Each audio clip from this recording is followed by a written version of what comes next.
nga bulijjo ow'olugambo mba nsonze gwe kasita ondaba nabagamba nze siri musumba siri faaza siri revulandi siri maseeka wabula ku lugambo kwendya kati lutambuze jolo quality properties bakafulumbya amataka bakutegeeza nti kakadde kamu n'ekitundu ogenda kuba ng'ofuna poloti gw'omuvubuka eyezimba agyetaaze ennamba eri awo wansi gikubeko and trust me that lady agenda kuba nga akkolako.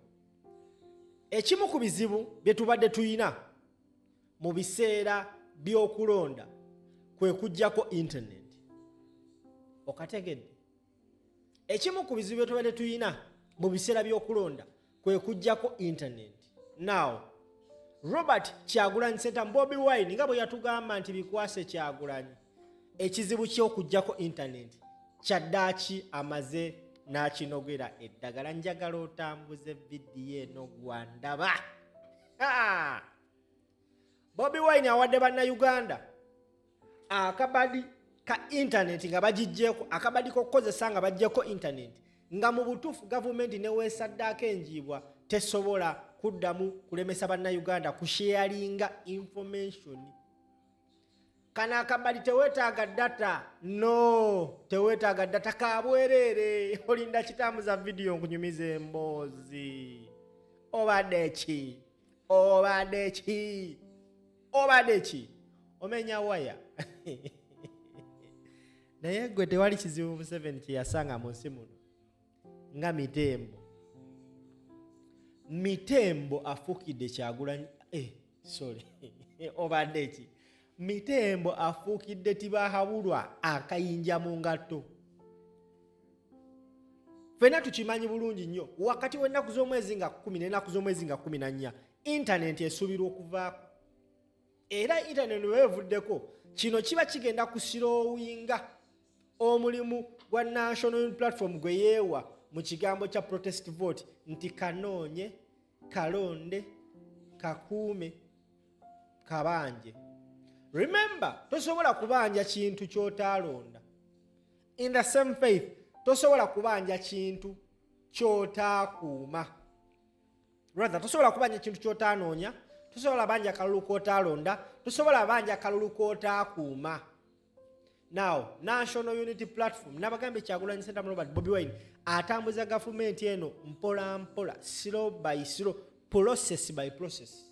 Yavayo n'abagamba tugende tulonde. Tunoonye akalulu. N'abagamba mukwate bendera, abaana baagikwata. Kati juzi yatugambe ennaku z'omwezi nga 15 tugenda kalonda. Ssaawa 12 papa zuukuka ng'olina wiso gifuuwe mu bbanga. Kati baba bagamba tugenda koowola buli muntu ali ebule n'ebweya agende ku polling station alonde.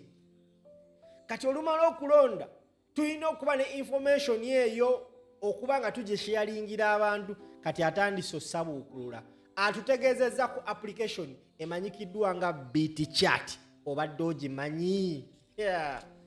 Oba obadde togimanyi njagala otuule ngenda kukusomesa application because olulabye first and foremost app eno abaana ab'enkyukakyuka bazze nga bagyogerako naye ng'abantu tebagiwa attention nga bagamba oba oli just bintu by'abantu bya bulijjo.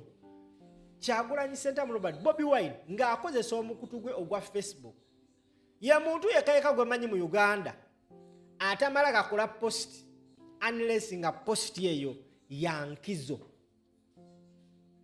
Okawulidde akagambo nkizo, wandika wansi ogambe nkizo. Okawandiise sikalaba kawani gamba nkizo. Tambula n'akasajja tatera nnyo okukola post, naddala post kasiteba nga mpanvu tatera nnyo wa bintu bino budde unless gamba wansi nga kyankizo. Okategedde anti tugenda olukata avuddeyo nannyonnyola eggwanga mu post gy'akoze agambye have you downloaded BT chat yet? O downloadinze BT chat gwandaba olinda kibannaye. Kali woba olaba vidiyo eno ng'owulidde nti Bobi Wine agambye have you downloaded BT chat yet? Nkukkiriza soko giveeko genda odownloadinge app kuba ogenda gyetaaga. Kati gwagina tugende mu maaso. Agambye atya as we all know the regime is plotting an internet shutdown in the coming days, like they have done in all previous elections. They switch off the internet in order to block communication and ensure the citizens do not organize, verify their election results, and demand for accountability over the massive election theft. Njagala owulirize bulungi nnyo ebigambo bino anti oyo kati abeera Professor Gadi naye mmwe ono simple full package ndimu buli omu joya kati njagala owulirize bulungi nnyo agambye atya verify their election result and they demand for accountability. Okategedde gamba wansi akagambo nkizo otambule n'akasajja agenze maaso n'agamba BitChat will enable you to communicate to thousands of people in record time. Eno BitChat application egenda kuyamba okucommunicatinga n'abantu mu budde obwo bwennyini nti ofunye information kati pa gitsindikira omuntu agifune pa. Remember BitChat teweetaaga data. Gamba wansi teweetaaga data. Nina wano baganda bange babeera wano buli lunaku nga banyunyuta ka wifi kange akabwe kaggwako. BitChat teweetaaga data. Gamba wansi teweetaaga data. Kati otambule n'akasajja.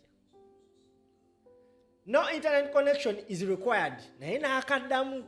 You will be able to send pictures or DR forms and share any other critical information to specific or other users. No internet required. No sharing of phone numbers or emails address. All you need is to do is switch on your Bluetooth and use the app. Gamba wansi Bluetooth. Wazo kawandika. Gwe tomanyi spelling ya Bluetooth. Bluetooth. Oh, oli mu kirasi. Application eno eya BitChat omukulembeze gyawadde obudde agendosinze eno gye bayita endorsement era nkiwa bano aba BitChat ka application kabwe kaali kadibwa omukulu akendosinze omukulu bakayita BitChat president y'eggwanga akendosinze balina omusasula because application yali yadiba. Uganda opposition ya Uganda ekozesezza eggwanga lya incidents ezibadde mu Tanzania okweteekateeka abatanzania babagwaka abrupt internet bagijjako. They didn't know about BitChat. Kana application y'abaana badde nga bakoogerako nga tetukawa attention naye kasita mitembo ajogeddeko. Gamba wansi nti kankizo okawandiise enkizo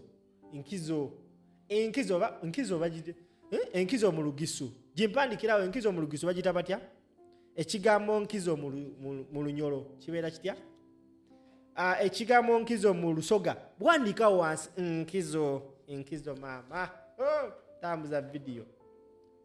BitChat eno ekola etya Bobi Wine gyatugambye wempulidde nga ajogeddeko nange nentandiko giwa attention in just minutes ngenze nengisomako nenjifunamu diguli diploma nenjifunamu batisimu omujiji byonna nembimaliriza kati wuliriza video. Ekola etya BitChat ekisooka teweetaaga internet. No internet needed. Bano abadde bansabiriza eza data no kano kabwereere kwata smartphone yo wet